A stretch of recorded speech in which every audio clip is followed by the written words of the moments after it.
homecoming, all the stuff that goes around it. Unfortunately for Tullahoma, Columbia is going to come in here with just a little bit too much size, just a little bit too much speed, and I've received this line from my guy today, so I'm going to throw it out there. Columbia by 12 and a half. Big line. Give me the Wildcats in an upset. They want to win their first game at Wilkins Stadium this year and beat the Lions. All right.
Count them, 2 weeks until we move our live broadcast to YouTube on Wednesday nights at 6 o'clock. But tonight, welcome into Gold Ball Sports. Along with Dave Myers and Ken Keller, I'm Scott Shasteen. Gold Ball Sports every week from the Apex Restoration DKI Studios. Yes, I was wrong. I picked Columbia. The shame, the joy of being wrong. What about those Wildcats? Oh, just an unbelievable performance by the Wildcats. They did come in underdog, Scott, and what a fast and furious first quarter. 4 touchdowns scored in that very first quarter, 14-13, and then Tullahoma puts the clamps on defensively. They scored the last 21 points of the game. Yeah, great performance by the offensive line. Running the ball, throwing the ball, stats were off the charts. Defense played well. Special teams was solid. Tullahoma moves to 4-2, 2-1. Well, Columbia just looked the part in their uniforms, but they just didn't quite play up to snuff. Yeah, you know, Tullahoma came into this game winless at home, and it was important for them to get off to a quick start. And boy, did they ever. A 71-yard touchdown pass. The second play from scrimmage. 2 weeks ago, they throw a bomb on their first play of scrimmage. This week, 71 yards. Mason Bratcher to who? Jalen Hill. Yeah. Hill, baby. You know, and then so what an explosive first quarter, and then Tullahoma just really dominated after that. It's amazing when there's one player on the field who seems to be a little better than everybody else in high school football game, what a difference that player can make. Columbia had that guy, Caden McCoy, in the backfield, but he went out, and when he went out, Tullahoma just steamrolled him. Yeah, you know, he had a really good first quarter, you know, had a long touchdown run early in the game, and then Tullahoma's defense really started popping him, keying on him in the second quarter, and tackling a little bit better. They missed some tackles in that first quarter. Columbia line opened some holes on our defensive front, but the front seven really adjusted and took over and made him a non-factor, especially, you know, actually got him out of the football game in the second half. So a big win for the Wildcats. We'll talk a little bit more about that in just a bit. Right now, let's go to the big board and take a look at what stands out to us from last Friday's Tennessee high school football scoreboard. Well, Siegel fought Blackman tough, but couldn't beat them. That's a stepping stone for Siegel. They couldn't get across it. Coffee County has just turned into a miserable season.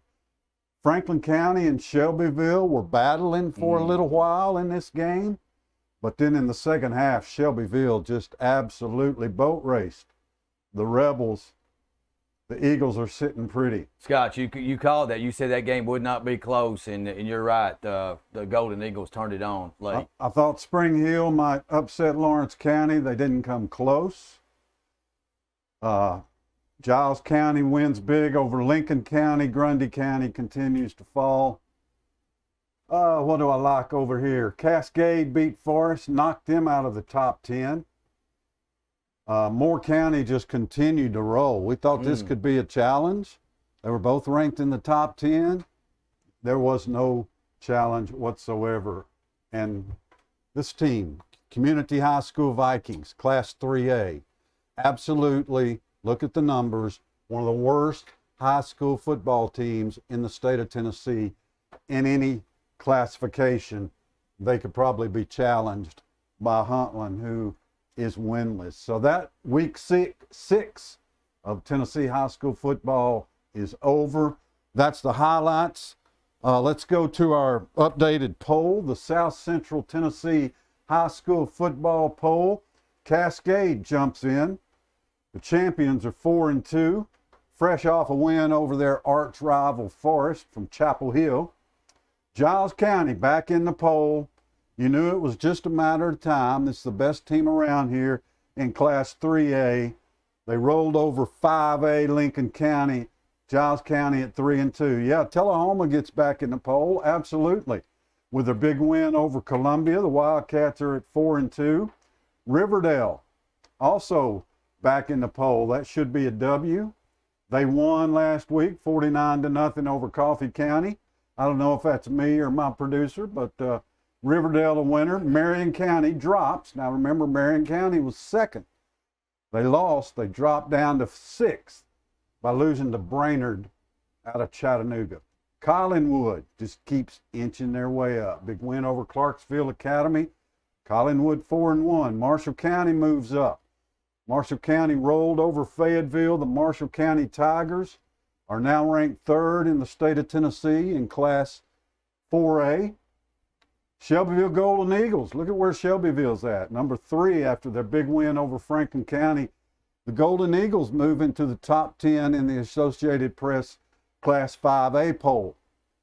Oakland Patriots shut out Rockvale. Oakland stays at number 2. They're also number 2 in Class 6A.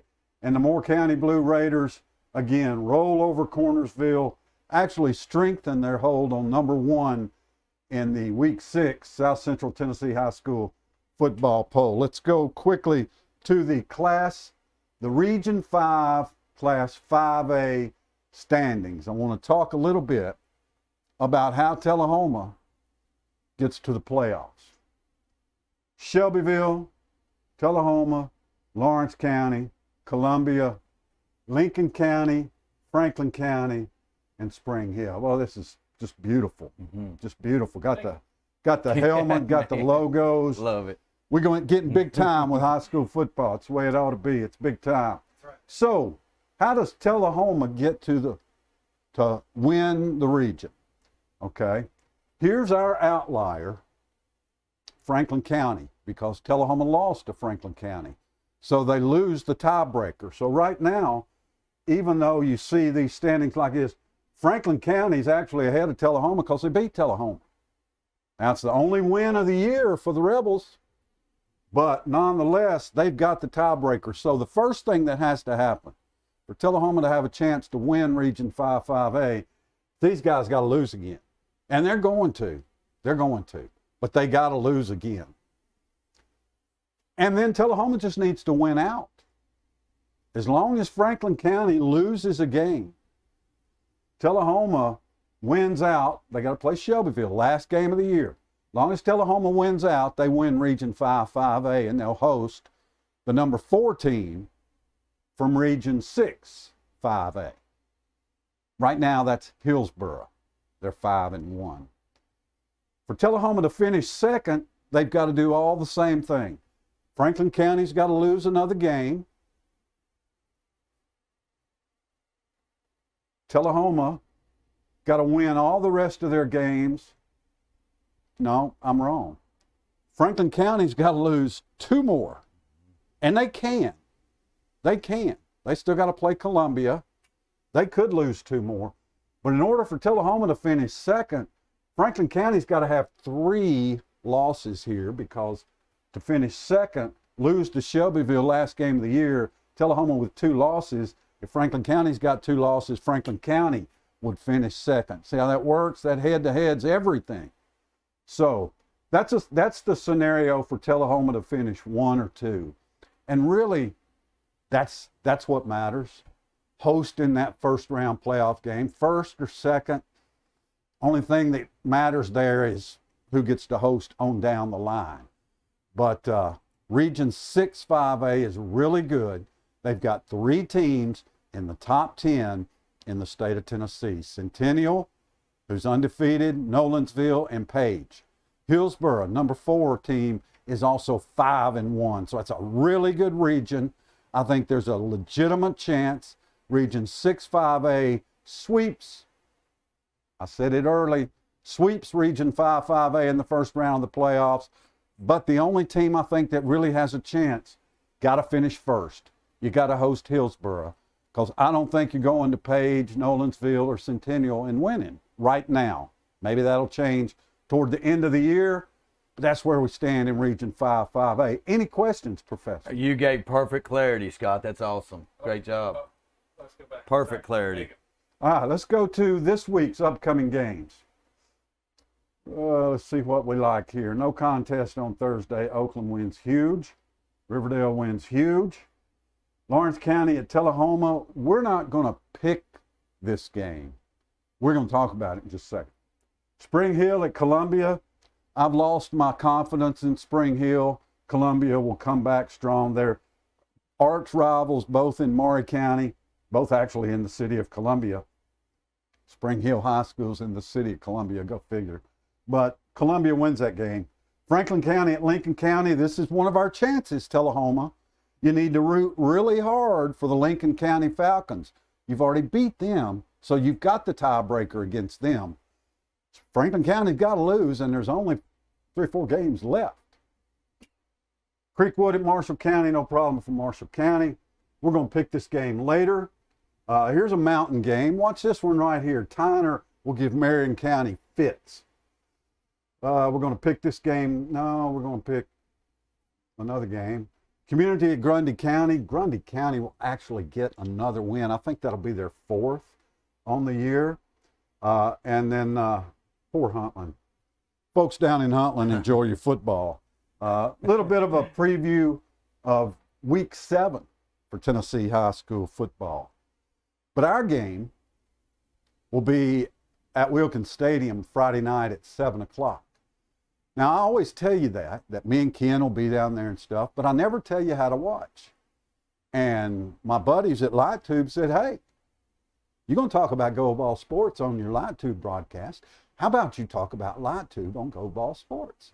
I said, that makes perfect sense. Yeah. Absolutely. So if you want to watch the Tullahoma-Lawrence County game, you must be in the city of Tullahoma and a LightTube subscriber. If you're not and you want to be, call them. If you want to listen to the audio anywhere in the world, piece of cake. TUA LightTube on YouTube.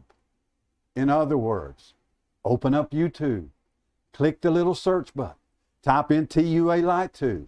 It'll pop up. There'll be 3 or 4 things pop up there. Click on the TUA LightTube channel. Our game will be there. And if you want to listen inside the stadium, 87.9 FM. I don't really know if anybody's doing that or not. But those are the ways that you can listen and watch Tullahoma football on the LightTube Sports Network. Me and Ken will be there. Huh? Tullahoma and Lawrence County, what do you think? It's revenge for the Wildcats. I think, what was it, 21-10? They beat us. 14-10. 14-10 last year. Might have been homecoming. I can't remember that they beat us. But, they really physically dominated Tullahoma. Tullahoma's got a year stronger, a year faster. I like the way they're playing. We'll predict this one later, but it's going to be a good matchup. And as you Actually, laid out we won't. perfectly, If you're going to pick somebody other than Tullahoma, you need to do it now. Yeah, as you pointed out, we just need to control our part and do our part. We can't control what Franklin County does. That 1 point loss 17-16 to them earlier. We just got to keep winning and do what we can do. And I think the chips will fall in place if we do that. So this week, how you feeling? That Wildcats all the way. Well, since it's the Wildcats versus the Wildcats, that's a good way okay, out, that's right. City versus county deal. Okay, no, actually, it's just Tullahoma and Lawrenceburg. But yeah, so we'll go. who you got there? I got Tullahoma. I got Tullahoma too, and I'm thinking about 3 touchdowns. Yeah, offense is starting to roll. Yeah, Lawrence County, David Marston's still the coach. They got some of that wing tee stuff going, and they'll try to spread it out, but they just don't have the speed. I looked at their roster. They've got the same guys they had last year. We're a lot better. Yeah, I like the Wildcats big Friday night. Tullahoma offensive balance, a lot better. Scored in 30s the last 2 weeks. They could put 40 up this week. All right, Ken, step on the podium.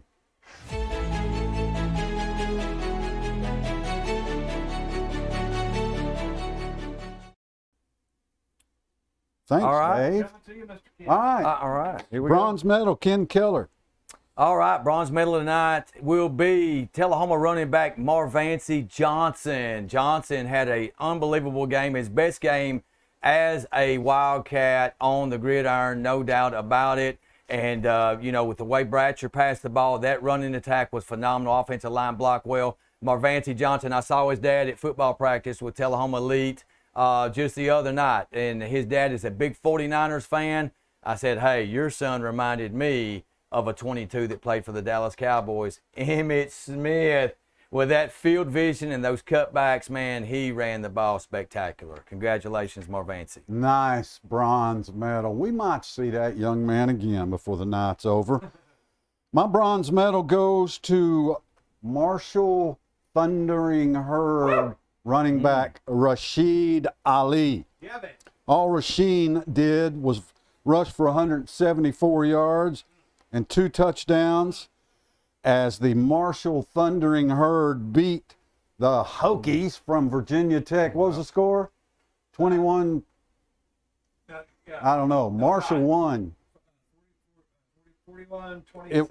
It was we're not going to debate it. First win against Virginia Tech in over 80 years. Guys, you've all seen Weir Marshall movie. You understand what that school went through there and what it means when they beat one of these big schools from a power conference. So Rasheen Ali, you get the bronze medal tonight. Love it. Dave's on cloud 9. I am, We're baby. He moving up. graduated from Marshall. There you go. That's a great one. So moving up the podium to the silver. The silver goes to New Orleans Saints defensive back Alante Taylor, who I believe had his best game of his pro career in year number 2. All Alante did, he was targeted 13 times by Jordan Love and the Green Bay Packers. Look at him making that sack right there. He gets his first sack of a quarterback. Alante had 5 pass breakups in the football game. He only gave up 4 receptions on those 13 targets. He had 2 tackles for loss and then that sack that you just saw. So a tremendous game for Coffee County product and Tullahoma Little Leaguer Alante Taylor. Congratulations. Unfortunately, the Saints lost that game 18-17 to the Packers. He would trade this silver podium award on Gold Ball Sports for a victory in that game, but keep working, Saints defense. You're looking good, Alante. You kept, even when Alante's not making the play, a couple of times the announcer said, look at Taylor do so-and-so. He played that perfectly, either forcing a run back inside or whatever he was doing. You just hear nothing but positives from Alante Taylor. Great silver medal awardee. My silver medal tonight goes to the University of Tennessee running back Dylan Sampson. This sophomore only touched the ball like 12 times and gained like 136 yards and 2 touchdowns. He averaged 12.9 yards per carry. I said this last week. When Dylan Sampson didn't play one single down against the Florida Gators. Dylan Sampson is the best running back Tennessee has, and he needs to be the starter, and he needs to get 20 carries a game. He's that good, and tonight he gets the silver medal. Dylan Sampson, super sophomore. Good one. All right, moving up to the gold. To the gold, it's got to be the Oregon Ducks. The Oregon Ducks and head coach Dan Lanning stampeded the Colorado Buffaloes. Wait a minute, is that an oxymoron? The Ducks stampeded the Buffaloes 42-6, and in that game, the Oregon Ducks in the first half had more points than Colorado had yards. They had 35 points to 21 yards. Congratulations, big win for the Pac-12 Oregon Ducks and Bo Nix and head coach Dan Lanning as they silenced the Buffaloes for a week. You made me smile. That's a good one. Good gold medal, Oregon, big win. My gold medal goes to the previously mentioned Marvancy Johnson. 139 yards, 27 carries, couple touchdowns, but it's not the numbers that makes Marvancy my gold medal winner tonight. It's the field vision. It's the use of the blocking. It's the reversing field completely. Guys, we've been hearing about this young man for a number of years now, waiting for him to get to high school. And now, halfway through his sophomore year, I think he's figured it out. I think the offensive line has figured it out. I think he'll have bigger games. We're talking about a program changing running back for the next 2 years for Tullahoma High School. I love it. He's got a little brother who's also really good. And we're going to enjoy the Johnsons for years to come. Marvancy Johnson, my gold medal winner tonight. So that's a look at the podium. Congratulations to all the winners. Let's do a little pig skin. Watch out, watch out, watch out, watch out. Oh, man, I got hit on that one. It's time to put on the Dr. Pepper sweatband. And Dr. Pepper is the best way to game day. So let's go ahead and pop this, and let's rock and roll on some college football here. Let's turn it up. Here we go, Dave. We're going to start off with a video tonight. I just gave Dan Lanning and the Oregon Ducks my podium award for gold medal here on Gold Ball Sports. But did you see the interview? Did you see the post-game or the pre-game pep speech that Dan Lanning gave the Oregon Ducks before they pummeled the Colorado Buffaloes? I want you to watch that now, and then directly after that, Dave will have the follow-up after the game of Deion Sanders. He didn't have a whole lot to say, but he did say something. Rooted in substance, not flash. Rooted in substance. Today, we talk with our pads.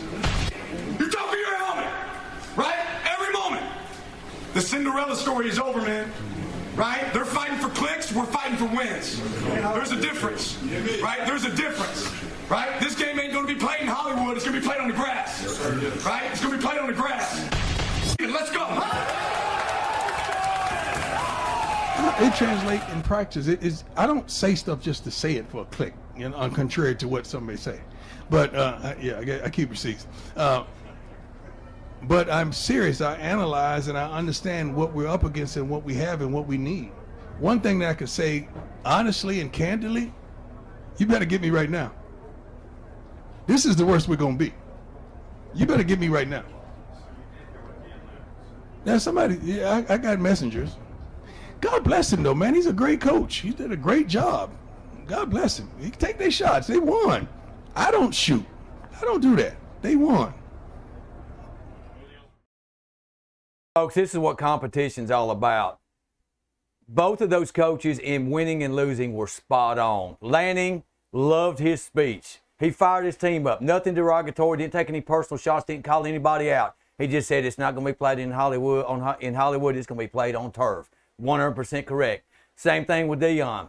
We told you last year in season 1 of Gold Ball Sports that in 2024, in the first playoff of the 12 teams, that the Colorado Buffaloes would be there. This is not their year. Deion's right. They need to recruit harder, get some more studs in there, but their time's coming, and you better get them now. All right, let's look at the AP Top 25 here. As we look at it by conferences, we've had the September shakedown. We're going to be in October when we start playing these next games. But a lot's happened these last 4 weeks, so we're going to try to make sense for it here. 6 teams, 7 teams, 1, 2, 3, 4, 5. 7 teams in the SEC in the AP Top 25. These are the 7 teams. Only 3 of these are unbeaten. Do you know which 3 of these teams are that are unbeaten? 2 of them will surprise you. This one, the Missouri Tigers, unbeaten. This one, the Georgia Bulldogs, unbeaten. Sorry, there's one that's not in here. The Kentucky Wildcats are unbeaten. They look to jump in. So there are only 3 unbeaten teams in the SEC, 2 of them in the top 25. Kentucky looking to make that jump.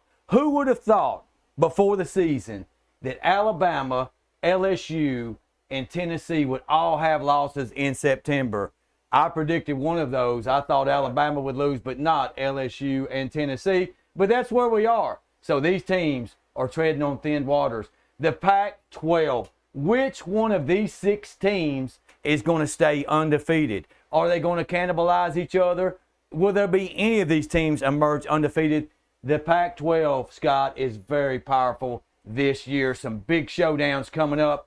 2 weeks from this Saturday, Oregon travels to Washington. I'm keeping an eye on that one in a couple of weeks. How come nobody has a home for Washington State? You've got to ask They're Ryan the Leaf only that question. He's saying the same thing, right? Well, they're the only He's upset. Pac-12 team that doesn't have a home next year. This is gone next year.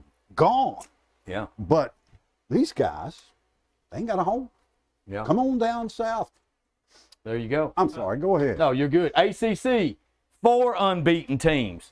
We told you, watch out for this team right here, the Florida State Seminoles. If they get through September unscathed, they beat the LSU Tigers the first game of the season, and they knock the Clemson Tigers out of the college football playoff with an overtime victory on Saturday at Death Valley.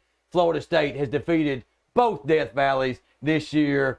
Watch out for the Seminoles. They do still have these 2 teams on their schedule left. It's navigatable for the Seminoles. They're sitting good, but they still do play these 2 teams right here later in the season. We have the other conference, of course, the Big Ten. 4 unbeaten teams. Maryland is not listed. All 4 of those teams that are unbeaten in the Big Ten, these are in the top 25, all in the Big Ten East. The West is pathetic. I don't know why when they made the divisions out in the Big Ten, why they ever put Penn State, Michigan, and Ohio State all in the same side of the division. That was utterly ridiculous. The Big 12, the big 2 teams here, Oklahoma and the Texas Longhorns. Red River Shootout's going to have a big meaning as it always does. But Kansas trying to crash the party. They have a top 25 matchup in Austin this Saturday. Notre Dame, 1 team independent here. Do not count the Irish out. More on them here just in a few minutes. And then in the Mountain West, Fresno State makes an appearance in the top 25. So that breaks down conferences. With all the talk for the Pac-12, the SEC still reigns right now. 7 teams in the top 25. Let's take a look at yours. So now, before we go to the top 25 poll and look at truth and consequences, this is my top 5. This is Pigskin's top 5 nationally, totally different from the AP. I don't think a team should get rewarded for carryover for national championships. It's played on the field, and every year is different. Stetson Bennett's not here. They've been unimpressive. Florida State has been the most impressive team in the country this year, folks. As I told you, they have swept Clemson and Florida State and LSU. They've played the hardest schedule. I've got Florida State, my number 1 team right now. Second, right behind them, Steve Sarkisian and the Texas Longhorns. Impressive win in Tuscaloosa. Alabama may get back on track. They need Alabama to continue to win, and they need to take care of business in their conference. So third, Ohio State. Yeah, you go into Notre Dame and you win. What a game that was, an instant classic. 30 in the last 30 years on NBC, this had the highest viewership of any regular season game ever shown on NBC. And of course, that's a Notre Dame network where Notre Dame is shown weekly, but a big win for Ohio State. I've got them 3. So I've got all 3 of these teams ahead of the Georgia Bulldogs. Georgia goes on the road for a test this week against Auburn. We'll look at that on our Golden Games and pick that game here later at the end of the show. And the Oregon Ducks. So impressed with Dan Lanning so impressed with Oregon. I know Colorado's not there yet, but that was a statement win, in my opinion, for the Oregon Ducks. Keep an eye on them in that Pac-12. Can they do it? Do they have the defense? We'll see. But Bo Nix playing high-quality football for the Oregon Ducks. So that's my top 5. Here's the AP's top 5. They've got the Georgia Bulldogs sitting at 1, Michigan 2. These teams, both untested, have played virtually nobody. Texas 3rd, Ohio State 4th, and Florida State 5th. So I've got Florida State at number 1 and Georgia at number 4. I do not have Michigan in my top 5. So Did that's how Florida I've got. State fall Yes. after beating Clemson? Yeah, Florida. Because Ohio State beat the great Notre Dame? Yeah, can you believe that? That's a joke. Yeah, that is a joke. And Oregon's sitting here at 9. So let's go ahead and pull a few numbers out. I got a few truth or consequences, so we're going to pick some numbers out and just do this for a couple minutes and see what we got here. Clemson. Consequences. Oh, what kind of number that is. Of course, Clemson. It's not a number. They're not in the top 25. So you get a name if they're not in the top 25. Bye-bye, Dabo. Your national championship hopes have evaporated with that loss at home to Florida State. That was a must-win for them. They're gone. Consequences for the Clemson Never had Tigers. any. They never had any national championship hopes. 9. 9, that would be the Oregon Ducks. We've just talked about Oregon. They have a big battle against number 7 Washington in a couple of weeks, but I like where Oregon's at. I know that game's going to be on the road. Oregon has a bye week before that game, but Oregon was the truth this Saturday. Lane Kiffin. Lane Kiffin. Consequences, Lane. 0-5 against Nick Saban. You said this was going to be the year, Mr. Kiffin, that you was going to get Saban. You don't play him next year, but you failed the mission. 24-10, Alabama knocks Lane Kiffin and Ole Miss down to number 20. They drop a couple spots. Why didn't you just put a 20 on there?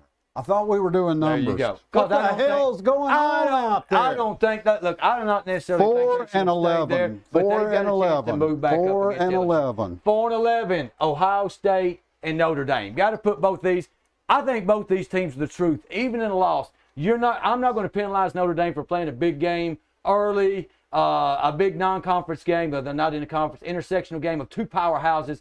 What a display! Notre Dame came back from 10-0 down and had Ohio State by their buck nuts. They should have pulled that out. Notre Dame still got a chance with games on tap against USC. This week, Duke, they still have some top 25 games left. Notre Dame's not out of the college football playoff picture yet. Buck nuts. No, Colorado. Colorado Buffalo's consequences. They did drop all the way out, man. A stiff penalty for not having Travis Hunter, and they lose to a top 10 team, and they are bounced. So you see what the pollsters think about Deion Sanders and his Buffaloes and those 2 earlier season wins. Number 5. Number 5, Florida State. I've already told you they're the truth. They're number 1 right now, not the Georgia Bulldogs. So that takes care of our truth or consequences. That's all the numbers expired. And so now we'll just move into our pick segment by special guest.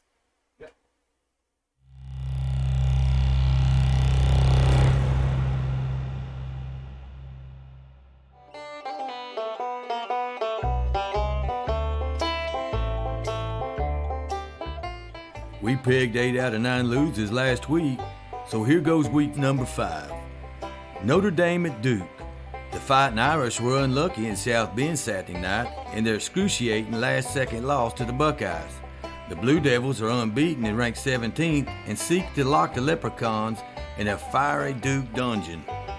The Golden Domers will discard their 4-leaf clovers and call upon Touchdown Jesus to escape the devilish Dookie Flames. Pigskins loser, the Devils. A&M at Arkansas. Jimbo Fisher showed what the 12th man was all about, nearly making a tackle of an Auburn player at Kyle Field last week. The Aggies go pig hunting with Mad Max Johnson grabbing the quarterback reins after a season-ending injury to Connor Wegman. The Razorbacks nearly pulled a shocker last week in Baton Rouge, but A&M has a stronger defense. Pigskins loser, the Hogs. Florida at Kentucky. The Swamp Lizards traveled to the Bluegrass State to tackle unbeaten Kentucky.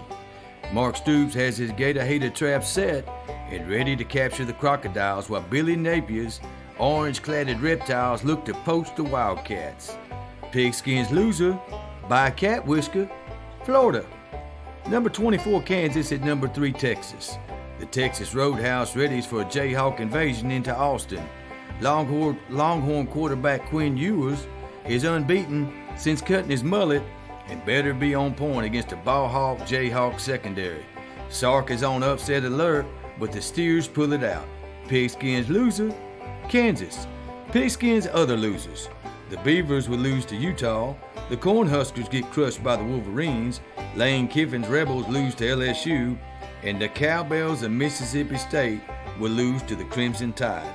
We'll be back next week, same time, same channel, on Gold Ball Sports with more Pigskins losers.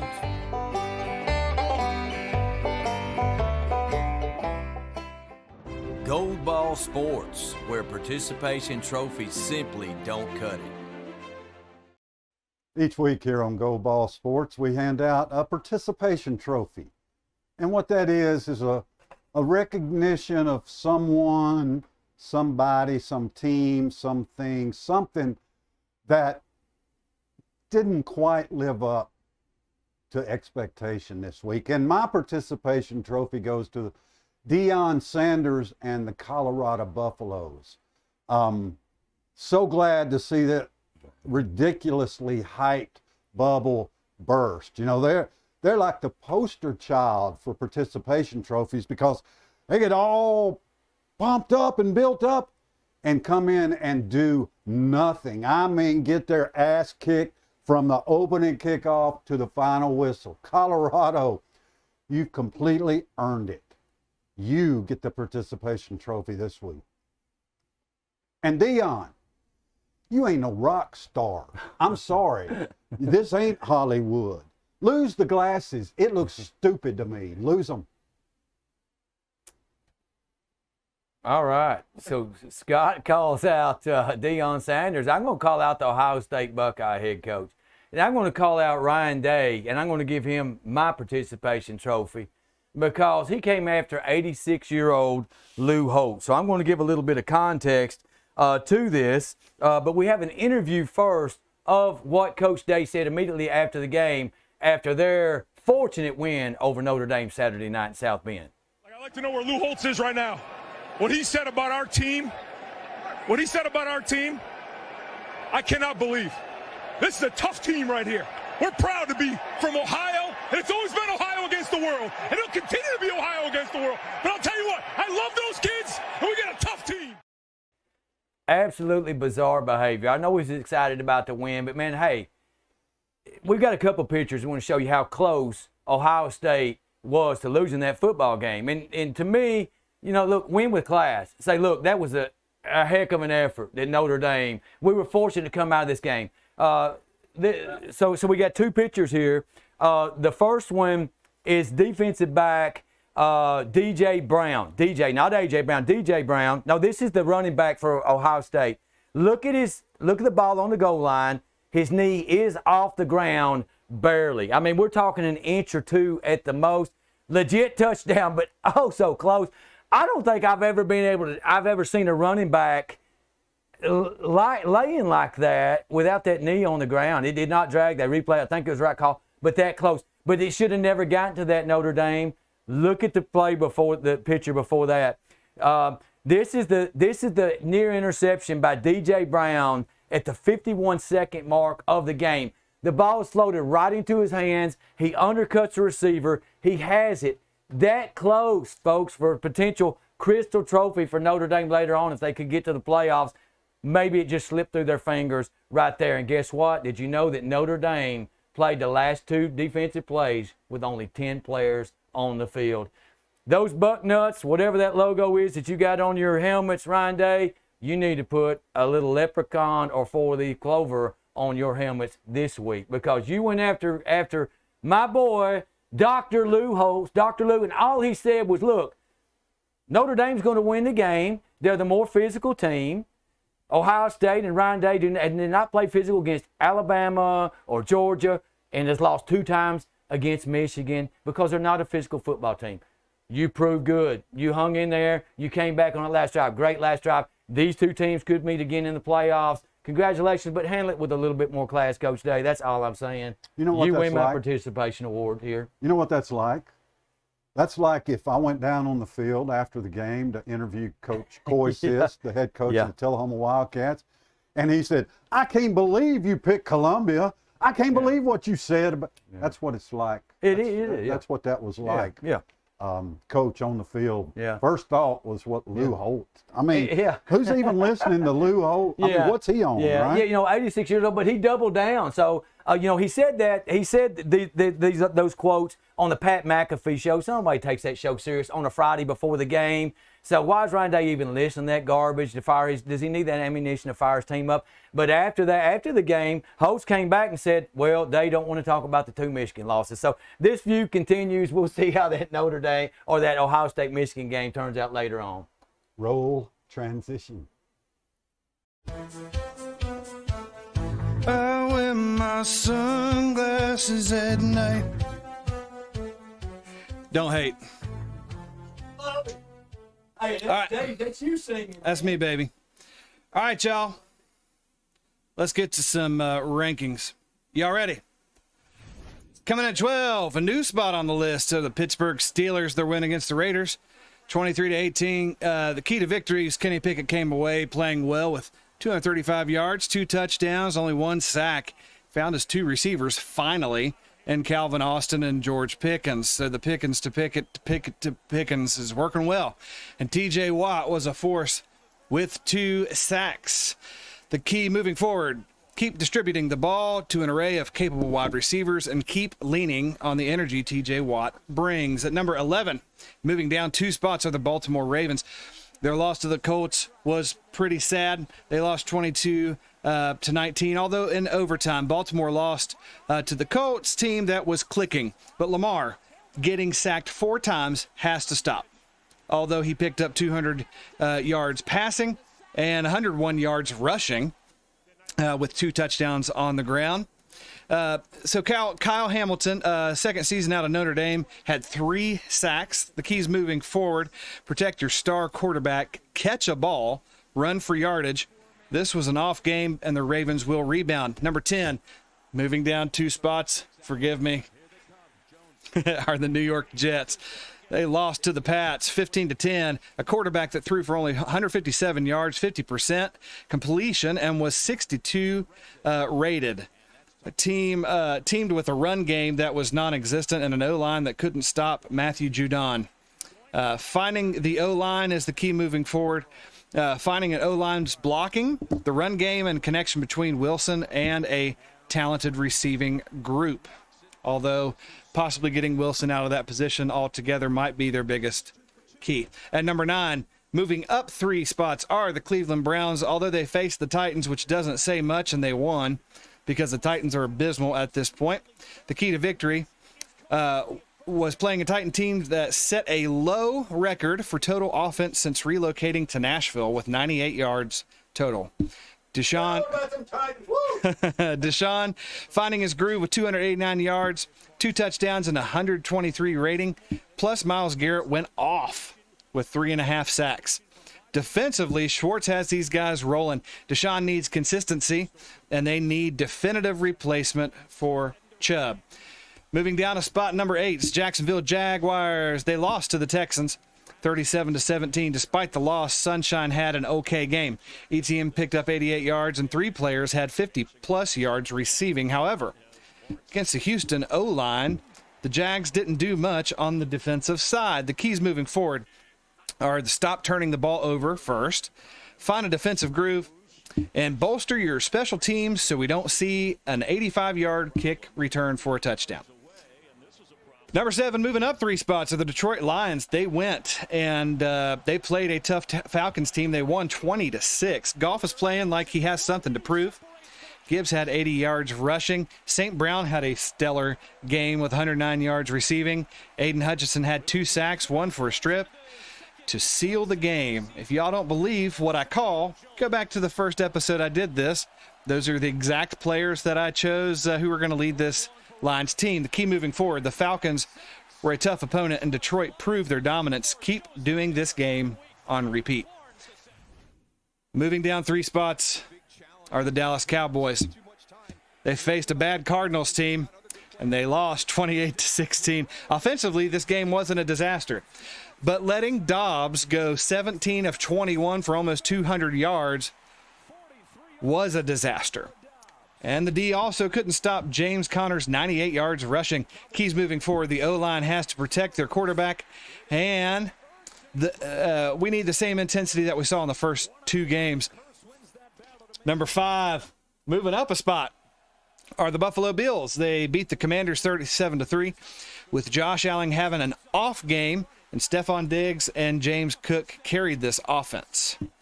What really stood out, though, was Bills having 9 sacks as a team, led by Bernard and Floyd, 2 sacks each. Keys moving forward, Allen, I'm sure, will rebound, and this team, if healthy, will remain a threat. At number 4, moving up a spot, Kansas City Chiefs. They beat the Bears 41-10. Taylor Swift was just a big help on this game. She really helped this team. As we saw, all the cameras focus on her. She was a true treasure, and she really helped. 31 team first downs, 456 total yards. Mahomes throwing like himself, Kelsey catching like Kelsey, and Chris Jones sacking like Chris Jones, plus playing a really bad opponent was the key to victory. Keys moving forward, Mahomes needs to spread the ball more, and Pacheco needs more touches. He had only 15 carries in this game. And number 3, moving down a spot, San Francisco 49ers, although they won against the Giants, wasn't a impressive victory. They won 30-12. Key to victory of all the undefeated teams that won, the 49ers were the most predictable win. Purdy was great. McCaffrey ran well. Debo and Kittle were on, and Bosa tallied another sack. The only reason they moved down was to make room for the team at number 1, and we all know who that's going to be. Keep being an elite team. And number 2, moving down a spot, the Philadelphia Eagles. They won versus the Browns, and the key to victory, 2 undefeated teams. Wait, no, they didn't win versus the Browns. Who they play? I had this wrong. Well, they won. Tampa Bay, that's right. They played a good Tampa Bay team, both undefeated. 2 undefeated teams played in Tampa. One walked away 3-0. DeAndre Swift was a brute with 130 yards rushing, and A.J. Brown was in his old form with 131 yards receiving. And the secondary finally looked a lot better for the Eagles. Keys moving forward, Jalen Hurts needs to recover from this 2-interception game. I believe he will, and they'll be back on track. At number 1, we all know it had to be coming soon. The Miami Dolphins moving up 2 spots. They beat the Broncos 70-20. The only reason they didn't set a record for most points scored in the game is because McDaniels, in a classy move, unpredictably, chose not to go for that field goal. So this pick was a key to victory. Tua, Devon, Raheem, and Tyreek. This game was a blowout from the beginning. Also, Tua had more touchdowns, 4, than incomplete passes, 3. Keep being this version of the Dolphins and keep everyone healthy. Now, if we're ready. And now we dive deep into the minds of our hosts, Kim Keller and Scott Chastain, as we play Hosts on a Hot Seat.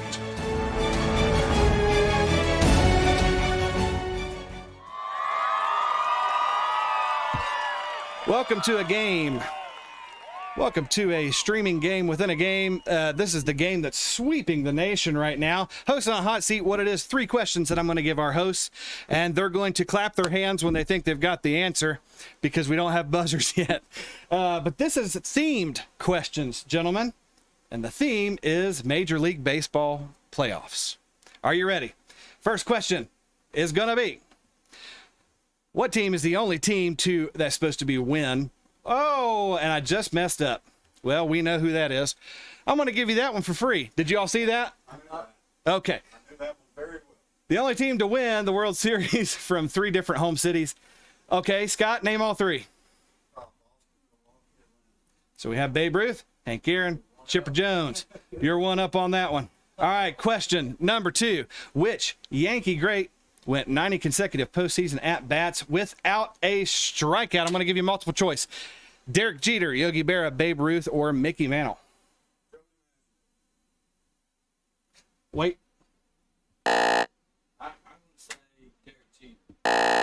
All right, the answer is Yogi Berra. Went 26 games in between 1956 and 1961 with 90 consecutive postseason at-bats without a strikeout. He is. All right, and then the last question. It's going to be a toughie. Mookie Wilson hit a slow ground ball to first base, and the ball rolled between the legs of which first baseman to win the game? And it looks like Ken got in first. That's so is this kind of like Sports Jeopardy, man? It's pretty cool, ain't it? Of which first baseman? It's Billy Buckner. It's Billy Buckner with the Boston Buckner. Red Sox in 1986, I think, maybe. Yep. All right. So here's an extra credit. Mets went on to win Game 7, 8-5 over the Red Sox. Boy, what a costly mistake. And that was Hosts on a Hot Seat. Back to y'all. All right, I'm going to flip it right back to you, producer, because we've got golden games. Dang it.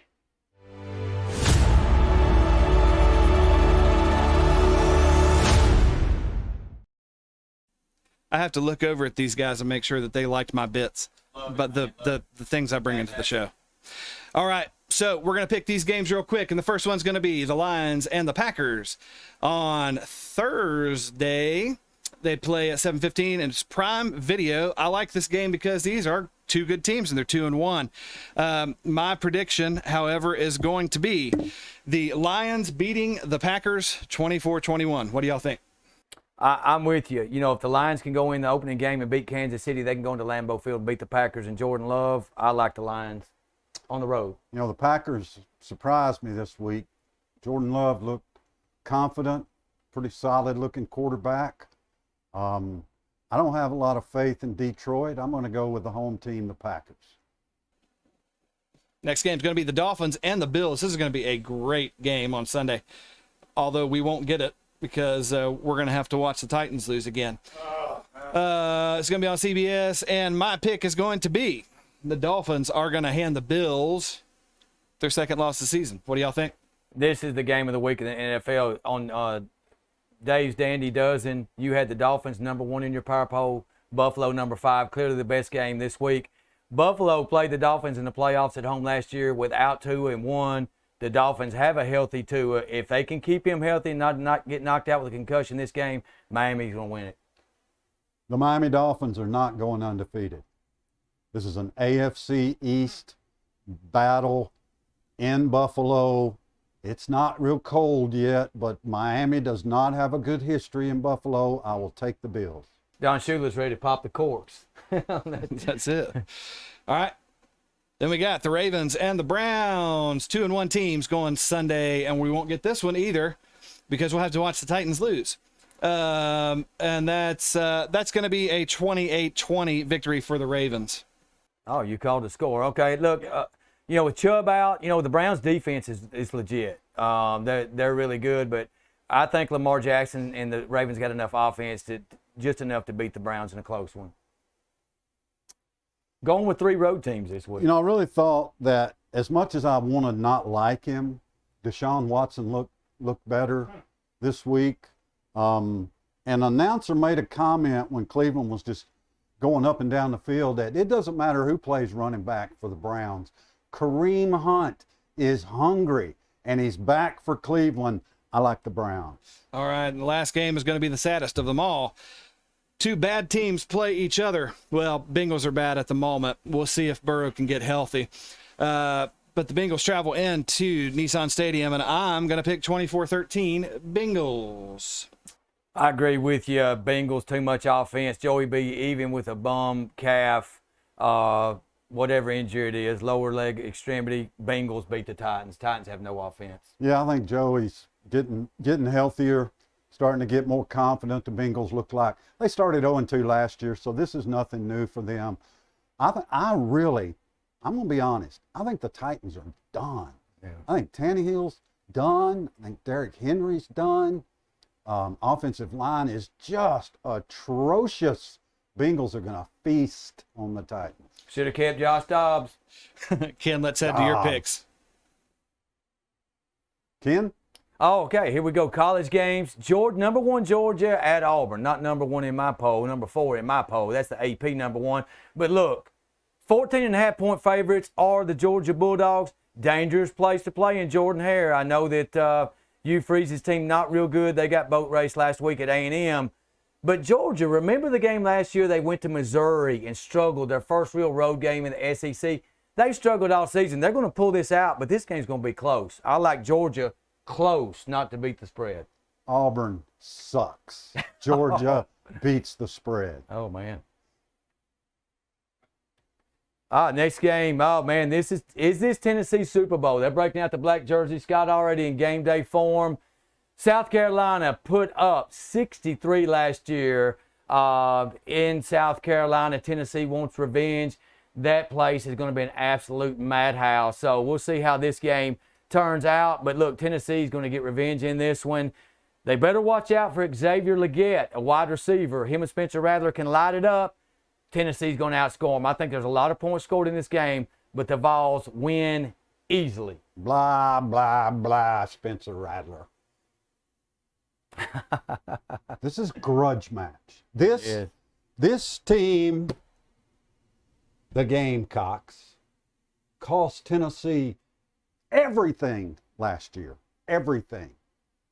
Playoff, Hendon Hooker, Heisman, everything. I can't remember. Of course, it's been so long since Tennessee had a really good season. But I can't remember when one game cost Tennessee so much. It's a blackout at Neyland Stadium. They got the black and orange uniforms. It is going to be awesome. Tennessee is going to beat the holy hell out of South Carolina. Unmercifully 70 on the Gamecocks. Woo! All right, last game. Can the Colorado Buffaloes get back on track? Coach Prime goes back to Boulder. The USC Trojans come in, and quarterback Caleb Williams ranked number 8 versus Colorado. Scott, they're fixing to lose their second game of the Colorado Buffaloes. The Trojans get it done. Yeah, that home crowd in Boulder's getting ready to find out, get memories of what it's been like the last 20 years because the Trojans will roll. Yeah, I think this game's going to be closer than the Oregon game, and Colorado's going to cover, but USC wins. I don't think that. Franklin County and Lincoln County down at the pit in Fayetteville. Franklin County looked okay when they beat Tullahoma. That's a game Tullahoma should have won. Lincoln County's terrible. I'm sorry. I'd love to be able to pick Lincoln County here. We need Lincoln County to win, but I got to go with the Rebels. Yeah, not happening for Lincoln County. Too young on defense, too young overall. The Rebels win. Alcoa at Knoxville West. Now, why would I put this game on here? Well, for one, there just ain't a lot of great matchups in Middle Tennessee this weekend, but more so, Alcoa, defending state champion, Class 3A. They are number 1 in the state in Class 3A. Knoxville West, defending state champion, Class 5A. They are the number 1 team in the state in Class 5A. So this is a huge statewide game. Alcoa, I've almost never picked against the Tornado, but Knoxville West at home, I'll go with Knoxville West. Yeah, Knoxville West avoids the Tornado. They get it done 5A over 3A. I like the Knox West. And then out of nowhere, Giles County and Watertown. I just want to get Giles County on here. I think they're going to go to Watertown and beat them pretty soundly. This is a region contest.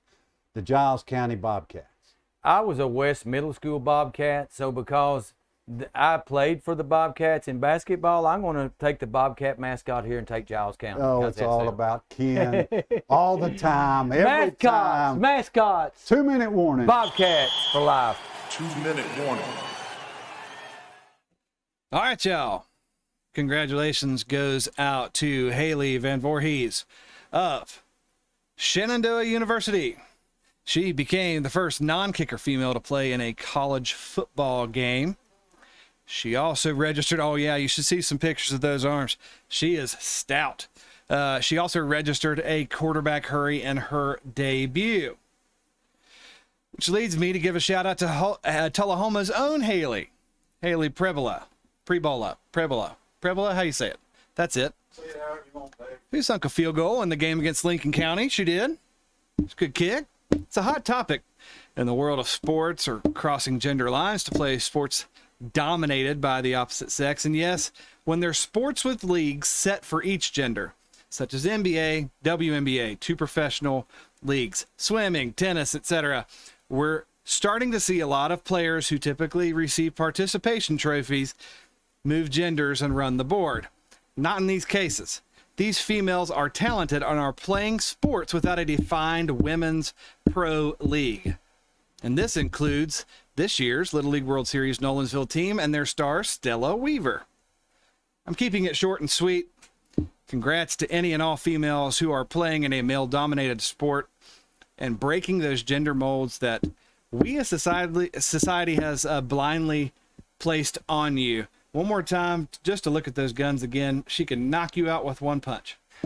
Haley Van Voorhees. And now we're going to go to Ken because I'm done early. All right, in my 2 minutes, I've got a shout out to my youngest son, Lucas William Keller, who turned 23 today. So happy birthday, Lucas. So has anybody ever heard of Hartzell Wilson? I know you've heard of Bear Bryant. What about peopleology? That's what I'm going to talk about, my topic tonight here in the 2-minute warning. So Hartzell Wilson, he was an accountant in Texas who also happened to be a car salesman for Chrysler, a very good car salesman and also a motivational speaker. He was one of the greatest gifts that Wilson had was his ability to see the best in people and get them to see their own value, worth, and talents. His philosophy of leadership was often referred to as peopleology, a term defined as the art of seeing things from someone else's perspective. And in the world of sales, his mantra was to sell Jim Brown what Jim Brown buys and see Jim Brown's needs through Jim Brown's eyes. Wilson penned a poem that impacted the life of Paul Bear Bryant. Bryant carried this poem in his wallet and referred to it, some said, daily. It's entitled The Beginning of a New Day. This is the beginning of a new day. God has given this day to use me as I will. I can waste it or I can use it for good. What I do today is very important because I'm exchanging a day of my life for it. When tomorrow comes, this day will be gone forever, leaving something in its place I have traded for it. I want it to be gain, not loss, good, not evil, success, not failure, in order that I shall not regret the price that I paid for it. That was Hartzell Wilson in the poem that he wrote that Bear Bryant carried with him and shared with his players. So you see the impact one can make and the difference of others go make an impact. Peopleology. So I know another motivational speaker. His name is Matt Foley, and he lives down by the river in a van. Sorry, flashback. Now, my 2-minute warning tonight is a warning. It's a warning about the southern border of the United States of America. We are being invaded. Invaded by people all over the world, friend and foe. We have no idea who most of these people are. No idea. And you know, it's one thing when it's a few, but when it's 10,000 a day, think about what that's going to do to the country over the next few years, especially if it doesn't stop. It's got to stop. Look, we don't seem to mind sending billions and billions and billions of dollars to protect the border in Ukraine from an invasion, allegedly. But we don't seem to be doing anything to protect our own border. You can't have a sovereign country without a border. I love and respect the hell out of people who come to this country legally. I mean, they have contributed so much to our national identity. That's who we are. People come from all over the world. They meld into Americans. But you know, that's not what's happening with these 10,000 people a day. They're not getting any of that civics. They don't know anything about this country. They don't even know where they're going. They just put them on a bus and ship them somewhere. They're all sleeping out in New York City in front of the Roosevelt Hotel in downtown Manhattan. It's got to stop. All right, that's going to do it for this edition of Gold Ball Sports, Season 2, Episode 7. Remember, 2 weeks from tonight, we'll be on YouTube. Next week, we'll be on Facebook. Give us a like, give us a subscribe, and give us a share. For Dave Myers and Ken Keller from the Apex Restoration DKI Studios in Tullahoma, Tennessee, I'm Scott Chastain. Be good to each other.